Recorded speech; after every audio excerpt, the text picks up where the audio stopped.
द्वार खुला छोड़ दिया, द्वार के पीछे छुपी हुई थी। गोविंद ने देखा मौका अच्छा है, माखन के मटके सब आंगन में ही है, ज्यादा परिश्रम नहीं करना पड़ेगा। सो घुस गए अपनी ग्वाल बाल मंडली के साथ, माखन खाने लगे। सो गोपी ने द्वार बंद कर दिया। सब ग्वाल बाल तो छटक कर इधर उधर भाग गए। उस गोपी का तो एक ही ध्येय था, गोविंद को पकड़ना। गोपी ने पकड़ लिया, बोले आज तुझे मैं यहाँ पर बांध दूंगी। मैया यशोदा चुकी उलाहना लेकर गोपियां जाते तो विश्वास नहीं करती ना कि मेरा लाला चोरी नहीं करता, आज दिखाऊंगी। उसने उस गोपी ने कहा आज तुम्हें इस खंभे में बांध कर जाऊंगी, मैया यशोदा को यहीं पर बुला करके लाऊंगी। गोविंद ने कहा अरे गोपी छोड़ दे, मुझे तो लगा ये मेरा ही घर है, मैं अपना घर समझ के चला आया। सुखदेव जी कहते राजन गोविंद को तो सबका घर अपना ही घर लगता है, अपना ही घर है उनका, लेकिन उसे स्वच्छ तो रखो, जगह तो रखो गोविंद को बिठाने की, क्योंकि गोविंद तो हृदय में तब बैठेंगे जब हमारे हृदय में जगह होगी। वो तो ब्रजमंडल है ही, ये हमारा शरीर भी ब्रजमंडल है, तो इस ब्रजमंडल को स्वच्छ रखो, गोविंद को पुकारो, गोविंद से प्रेम करो, तभी तो आएगा गोविंद। गोपी को उलझा दी, कन्हैया ने उलझा दिया। अरे गोपी अच्छा तो मुझे बांधेगी?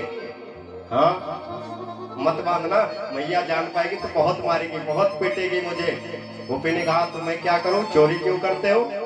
कन्हैया कहे अच्छा ठीक है गोपी बांध लेना, लेकिन एक बात बताओ तुम्हें 3.5 गांठ का फंदा लगाना आता है क्या? गोपी ने कहा नहीं आता।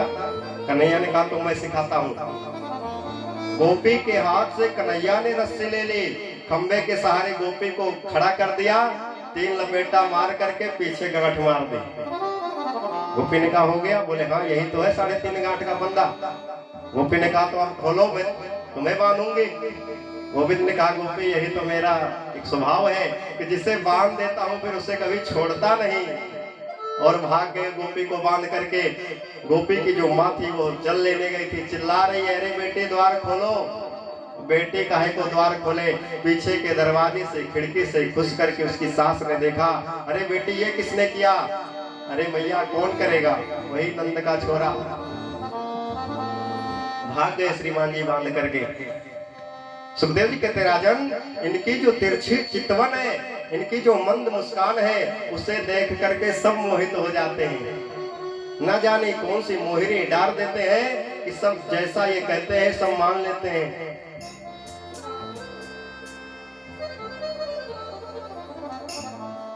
एक दिन गोविंद चोरी करने किसी गोपी के यहाँ घुसे, उसने माखन को ऊपर लटका रखा था, अपने यहाँ की भाषा में शिकार बोलते हैं, शिकार पर रख दिया था।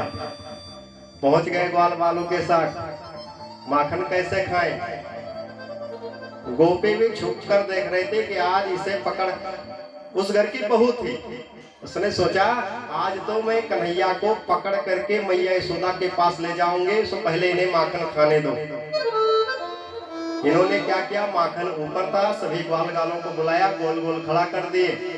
जब सब ऐसे हाथ करके खड़े हो गए, सर में सर जोड़ करके, पीछे से श्रीमान जी सबसे ऊपर चढ़ गए, स्वयं तो माखन निकाल कर खाए, फिर नीचे गिराते जाए, सब खाए और खिड़की से बाहर फेंकने लगे, क्योंकि बाहर बंदर भी प्रतीक्षा कर रहे थे, बंदरों को भी खूब माखन खिला रहे हैं।